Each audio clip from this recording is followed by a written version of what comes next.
Hello and welcome to Palace Intrigue. I am your host, Mark Francis.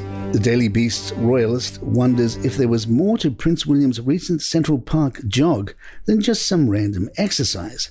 The Daily Mail has revealed that William submitted an application to the US Patent and Trademark Office to trademark the Royal Foundation of the Prince and Princess of Wales and requests to use the trademark for printed matter, banners and posters.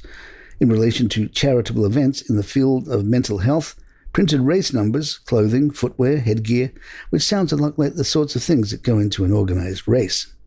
The Mail quotes a lawyer familiar with trademark applications as saying, "It is most unusual to see printed race numbers, specifically singled out. Normally, the language is fairly broad and all-encompassing. But for this application to mention race bibs in particular might suggest they are thinking about hosting some sort of race or fun run here in the States." Royal historian Gareth Russell tells GB News that while Harry might want an apology from his brother, William doesn't understand why.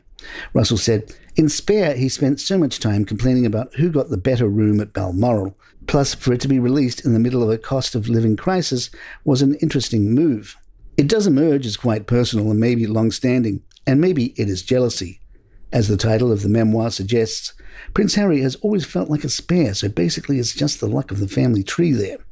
He makes quite cryptic comments like, "They know what they did," which, given that he's prepared to specify in detail everything else, is strange.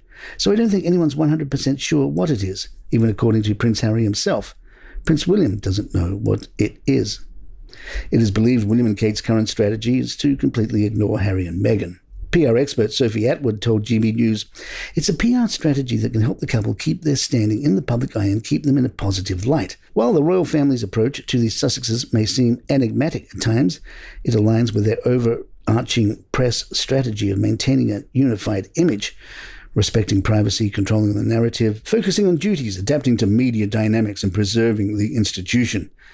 In a world where public perception is paramount, these considerations underscore the careful deliberations that go into their public relations decisions. By minimizing public interactions and discussions regarding the Sussexes, it's clearly aimed to avoid public rifts and controversies that could tarnish the image of the monarchy as a whole." Ed Gorham James, chief executive of PR firm Go Up, doesn't like this recent trend of Kate and William travelling separately. He said, "I would encourage William and Kate to appear in public as a pair as often as possible. They are the perfect PR foils for one another with their strengths and weaknesses complementing each other's. In many ways, you want the Princess of Wales to do much of the PR heavy lifting. She naturally softens the image of the royal family. I would argue that whereas William is naturally relatable and human, he does weigh slightly stronger toward the kingly side than the human side. Kate, on the other hand, appears queenly but errs slightly more to the human side.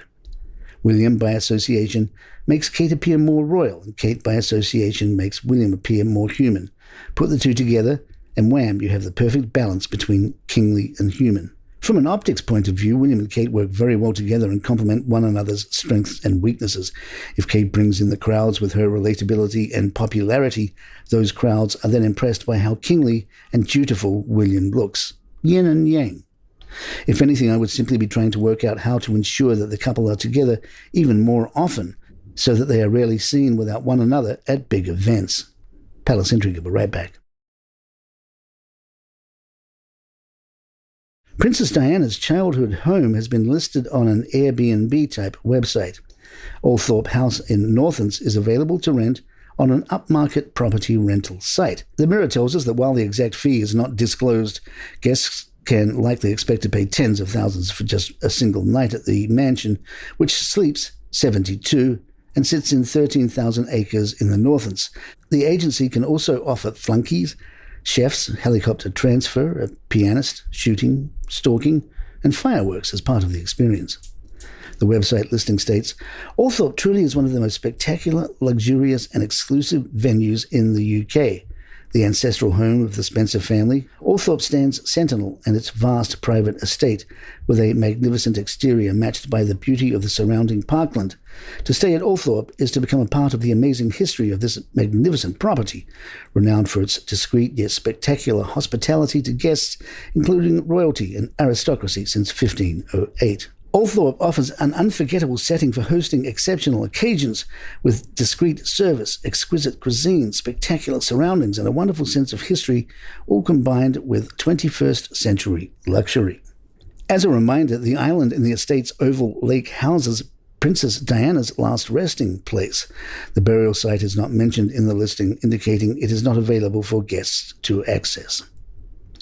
Daily Mail followed an influencer, Laura Ann Barr, who took to TikTok to reveal she was living like a queen, quite literally, after booking a short stay at an Airbnb owned by King Charles himself. The property on the Sandringham estate in Norfolk was once the home of Queen Elizabeth's head gardener.